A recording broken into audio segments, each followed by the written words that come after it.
માતાજી મિત્રો, આજે વાત છે એવી મસ્તી ભરી કે યાદ આવે તો પણ હસી પડાય।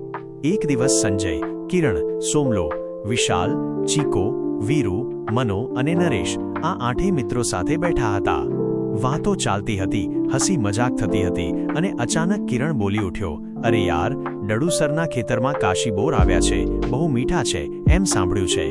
બસ એટલું સાંભળતા જ સોમલાની આંખો ચમકી ઉઠી।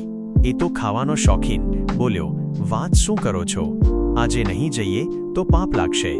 સંજય તરત પ્લાન ઘડ્યો। બધા મિત્રો તૈયાર થયા, જબલા અને થેલા હાથમાં લીધા અને ખુશખુશાલ મનથી ખેતર તરફ નીકળી પડ્યા। રસ્તામાં નરેશ મોબાઈલ કેમેરો ચાલુ રાખતો હતો અને ચીકો તો એવી વાતો કરતો કે બધા હસતા હસતા વાંકા વળી જાય। વીરુ વારંવાર કહેતો, ભાઈ, જો ખેતર માલિક આવી ગયો તો હું તો સૌથી પહેલા દોડીશ। એ સાંભળીને સોમલાએ હસતા હસતા કહ્યું, તું દોડજે, હું તો બોર બચાવીશ। ખેતરમાં પહોંચતા જ બધા મિત્રોના ચહેરા ખીલી ઉઠ્યા। લીલાછમ ખેતર, વચ્ચે બોરના ઝાડ અને ઝાડ પર લટકતા મીઠા બોર। સોમલો તો રાહ જ ન જોઈ શક્યો, સીધો ઝાડ પર ચઢી ગયો। નીચે બધા બોલાવતા રહ્યા, અરે સોમલા, ધીમે ચઢ, પણ એ ક્યાં સાંભળે? એ તો બોર તોડીને સીધા મોઢામાં નાખતો ગયો। મનો શાંતિથી બોર વીણતો હતો, પણ એની આંખોમાં પણ બાળપણ જેવી ખુશી ઝળહળતી હતી।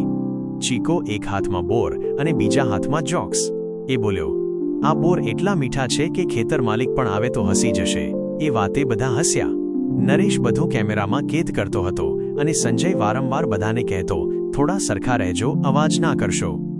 એટલામાં અચાનક દૂરથી એક દાદીનો અવાજ આવ્યો, એ કોણ છે ત્યાં? બસ એટલું સાંભળતા જ વાતાવરણ બદલાઈ ગયું।